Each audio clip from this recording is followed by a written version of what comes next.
Girls, the next time you like my period is killing me. My period legitimately nearly killed me. Literally nearly killed me. Like, I nearly bled to death because of my period.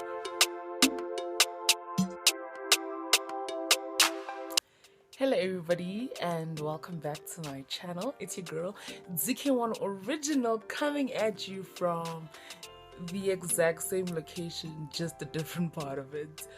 Yeah, so I'm shooting this in bed because it's actually late in the evening and I'm cold, so I'm trying to stay warm. The bottom part of me is warm. Yeah, so I'm just trying to like remain warm. Okay, so this video is gonna be basically me explaining just how I ended up in the hospital. Like, oh, guys, so I know I mentioned in my last video that I was in hospital for a while.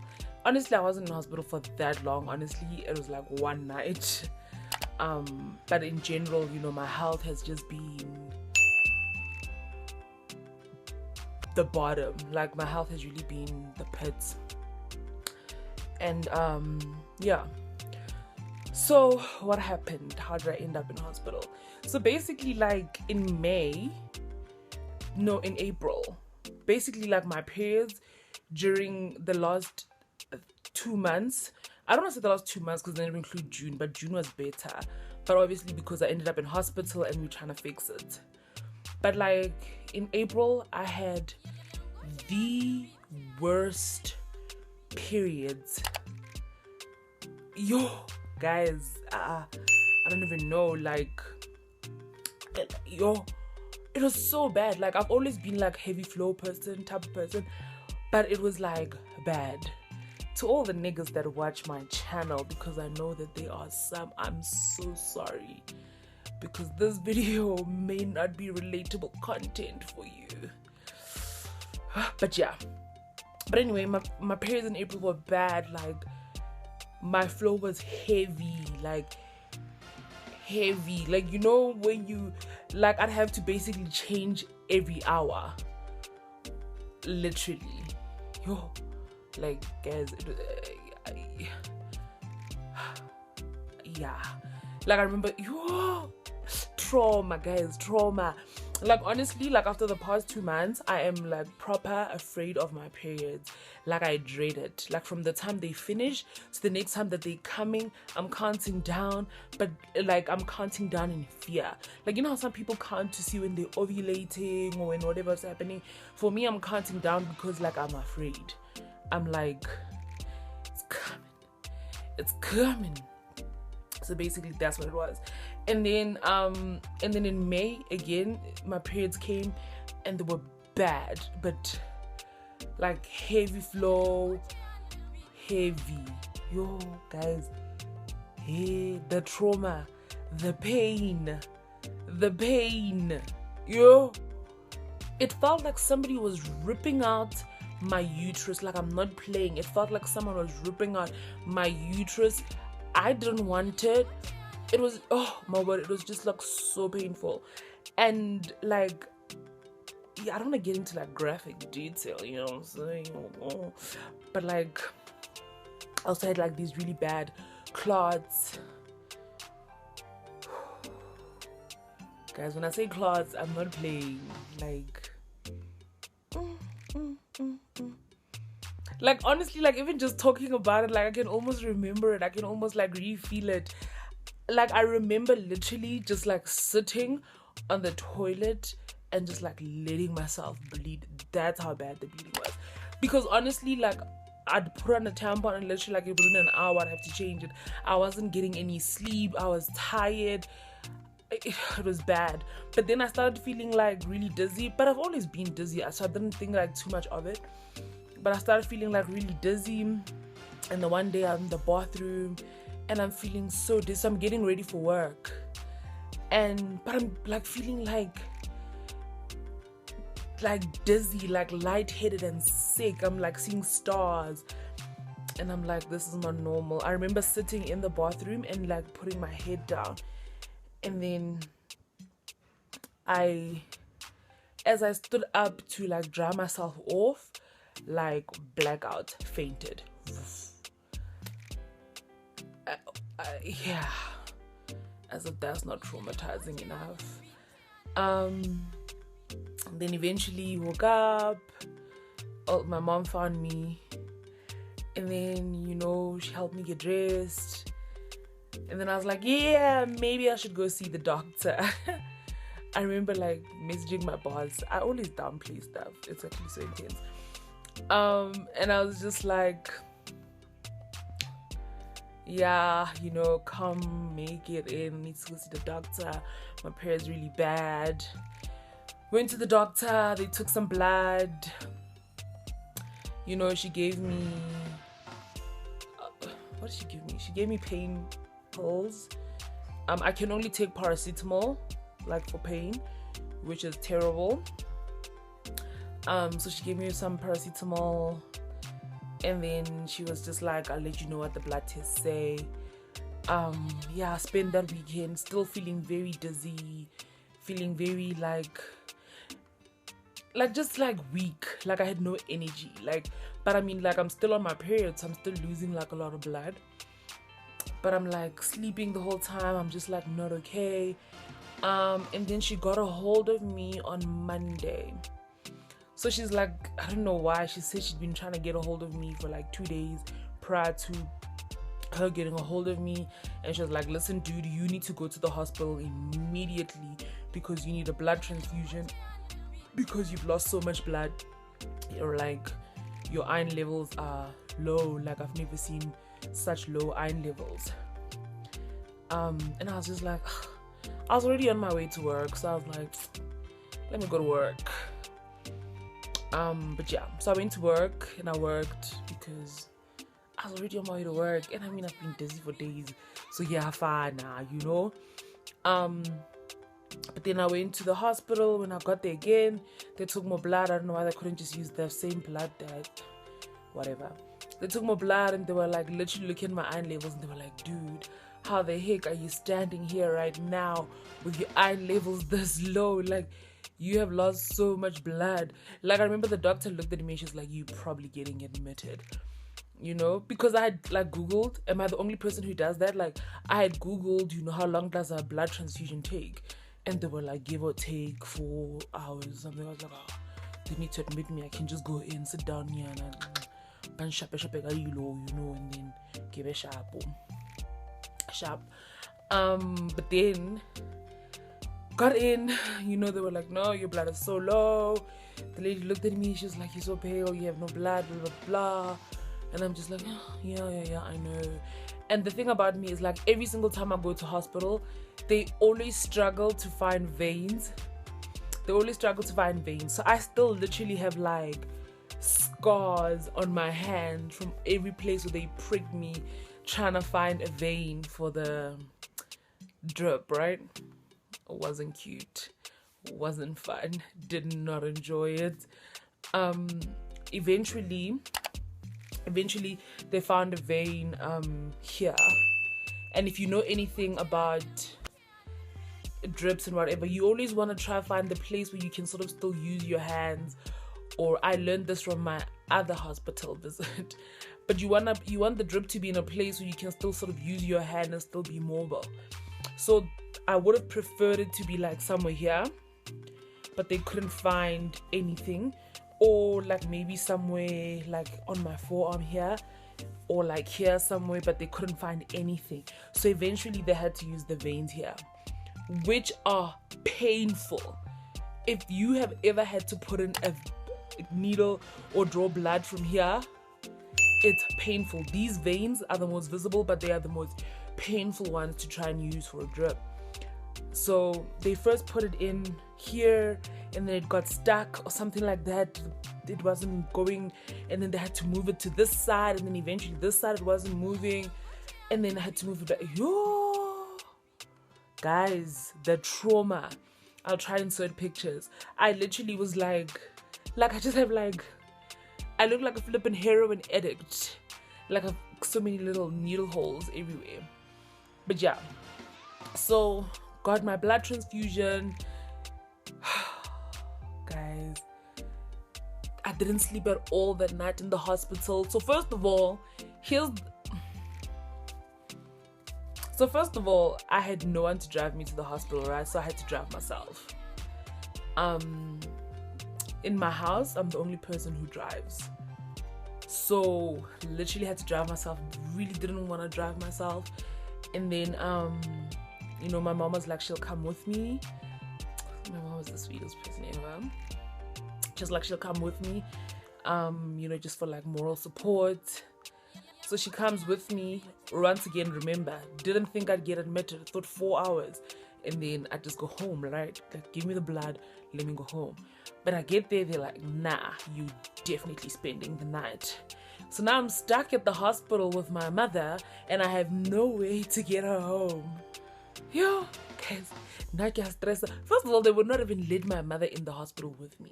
So she had to wait for me in the car while they were doing everything. Yo, guys. And then eventually they're like, no, you're getting admitted. So now my mom is in the car, she's waiting for me. And I'm like, oh my goodness, how in the world am I gonna get my mother home? My mom's like, listen, man, just give me like, chill at that day. And I'm like, my mom is old, guys. Like, my mom had me when she was 14 and I'm 30, so do the maths. My mom is old. I'm like, there's no way. I'm like, so I'm trying to figure out, I'm literally, they're sticking me with needles. I'm trying to figure out a way of how I'm gonna get my mother home and everything. And then eventually, God bless his soul, eventually a friend of mine hits me up, and we're talking, and he's like, oh, you should have told me I would have picked you up. And then I was like, listen, crazy favor, what are the chances that you can take my mom home? And then he agreed. Like, yo guys, like, one of the kindest gestures ever. Like, I use the term friend very loosely. At that time, that person was basically a stranger to me. But yeah, like, agreed to take my mom home. I was so relieved.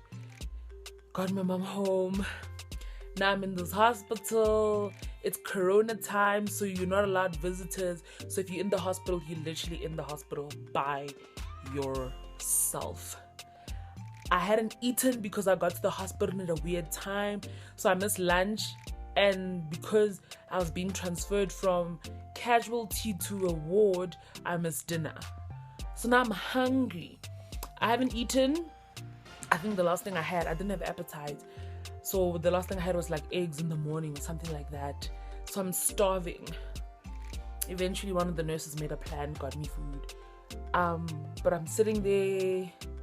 Now I also have to get the corona test, because every single person that gets admitted has to get the corona swab thing. My room is, for a reason, cold. I did not have the best time at the hospital. Like, I didn't. That night that I spent was terrible. The only nice thing was that because I had just done my corona test, I had to be isolated, so I was in a room by myself, which was nice. And then honestly didn't see my doctor that a whole day. So the doctors decided that they're gonna get me a gynecologist because of what I was in the hospital for. At that point, I wasn't really sure what was wrong. So at that point, all I know is that I'm getting the blood transfusion, and I haven't seen my doctor, so I haven't been able to ask questions. I'm just talking to the nurses. They were trying to do their best. They were trying to be as helpful as they could be. But yeah, fine. They gave me this medicine that kept making me pee the whole time. And then now I've got this headache, right? I've got this terrible, terrible headache. But now they started my blood transfusion. So here's the thing. I didn't know. When you're on a blood transfusion, they can't give you a drip for pain. I mean, like, this headache is terrible. And they can't give me... Oh, and then I didn't even bring a charger because I didn't think I'd need it. Yo, guys. So all I had was my power bank, but I didn't have like a charger to like plug in the socket. Goodness. Anyway, so yeah, so I spent that whole night, and then I can't get pain medicine because I'm getting the blood transfusion. which took forever. Yay! I must make a separate video about how much the stuff costs. Like, I actually just got my bill for the blood transfusion thing. 6,000. I paid over 6,000 rand for blood to stay alive. But anyway, another story for another day. Anyway, so fine. So I'm getting this blood. It took so long. I don't know whether it was because my drip was here or whatever. And then my hand is swelling up. But it's not because of the drip, so I don't know why my hand is swelling. Now it's another thing. And I'm like, oh dear Lord, please no. Eventually my doctor comes. He literally spends like 5 minutes with me because he wants tests. And then only after he gets the test will he be able to come and tell me what's wrong. Oh. Eventually my corona test come back. It's negative. So now I'm being moved to the wards, right? Where the rest of the population is. Sharp. Get to the rest of the population. Now there's 4 of us in a room. Ugh. Hate it. Whatevs. So get there, my doctor comes. Now when there's 4 of us in the room, this nigga wants me to get stripped down naked so he can do it. Because he's a gynecologist. So he has to work from... Yeah. Anyway, so he comes, he does all the tests. Turns out I've got something called PCOS. Yeah. Whatever. You can... Don't Google it. Because what Google tells you and what it actually is Google's like, it's over. In reality, everything's fine. Anyway, so he explains why my periods have been like that, and then basically says to me, I have to get a Mirena, if you know what a Mirena is, just to regulate my period. Otherwise, I'm basically going to end up in the hospital every time, because of how heavy my flow is going to be. So I'm like, oh, okay, cool. And then he puts me on these contraceptives. So I don't know if you guys know, sometimes you would use contraceptives to regulate your periods, right? But now these particular ones just stop you from bleeding. Like when you're on these ones, you don't bleed. Like, but because of how heavy my periods is, I still got my period. It was not as bad as April and May. I was so thankful. It was like driplets. I was like, the Lord lives. But yeah, so basically, long story short, I have to get the Mirena. Basically, we have to just try and get me to stop having my period for a while until I decide that I want to have kids and we can just take it out. But yeah, so that's why I was in hospital. And now, guys, my health this year has honestly been like the bottom. Like, honestly, the bottom. Gosh. Like, now I went to see my doctor again, and my doctor's telling me that I need to go back to the hospital. And I literally decided that I'm not going. And Jesus must fix it. I'm not going there. No ways. Keep you posted. But for me right now, I'm like, I'm not going. Jesus must fix it. But yeah, not for the same thing. For something completely separate and completely different. I just don't know why my body is fighting itself this year. And yeah, that's neither here or there. So, girls, the next time you like, my period is killing me. My period legitimately nearly killed me. Literally nearly killed me. Like, I nearly bled to death because of my period. Guys, radibona, hey? Radibona, like, as women. Yo, like, I will never forget the pain. Yo. Yes, sis.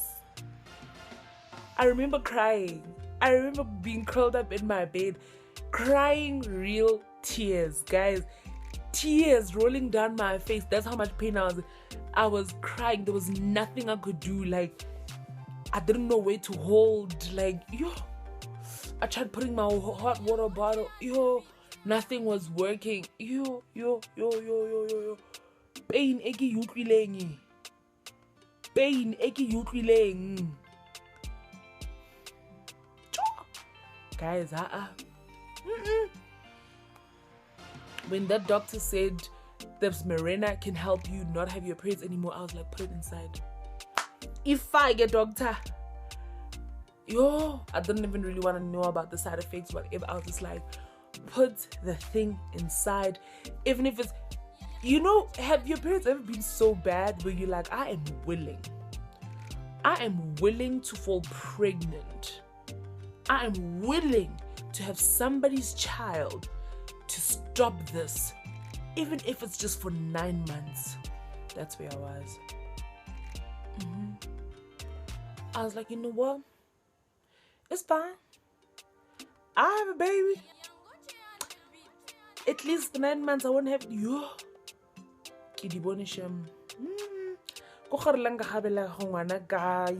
year, I'm gonna name my child Kidiboni because but I mean, you need to be getting some. Anyway, so that was my periods trying to kill me, like legit. Anyway, let me know if you guys want me to talk more about PCOS, and what that is and what it entails. My gynecologist did such a good job of explaining it to me and just detailing what it is to me. Oh man, God bless him. Yes, my gynecologist is a man, but he took the time, like he really sat down with me and really explained it and really like broke it down for me and like even drew me pictures. You're a shame. And he let me ask all the questions. So if you guys want me to do like an in-depth thing about what it is, let me know. I could do that. And really, like, if you have abnormal periods, you must really check. You must really go check, because there's no reason, like, nobody's periods should be that intense. And if your periods are that intense, you really have to look at why. But yeah. So anyway, that was a little story time about my periods day. And yeah, and guys, honestly, I want to say thank you so much for all the new subscribers that I've gotten. And I know that some of them were guys, and now I did this whole thing and you guys probably can't relate to any of this. I'm so sorry, but it's maybe good to know, for your girlfriend, for your wife one day, for the females in your life. Yeah, maybe, just know that periods, guys, sometimes are hell. Yes. Yeah. But anyway, if you have not yet done so, please make sure that you subscribe to this channel. I'm so thankful for every single person that keeps subscribing, even when I'm not uploading. We are so close to 700 subscribers. I'm so excited. But yes, and follow me on all my socials, Dk1original, across the board. I'm on Twitter, I'm on Facebook, and I'm on Instagram. I'm active on all of them, so you can follow me on all of them, and you will see something from me at some time or another. I got so much gains, but anyway, yeah, so make sure that you subscribe to my channel, follow me, like, comment. Please leave comments in the comment section down below, just sharing like what are some of your experiences, like in terms of periods. Like, are you as afraid of your period as I am of mine? Because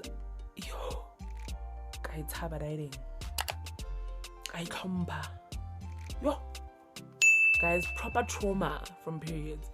But anyway, let me know in the comment section down below. Follow me on all my socials, Dk1original, across the board. And I don't know if you guys can see, I'm breathing better. Yo, guys, like I said, my health 2020. Even my medical aid, I'm sure, is like, yo, what is going on here? But yeah, it's just been bottom vibes. It hasn't been cute. But anyway, I love you guys also very much. Until next time, bye.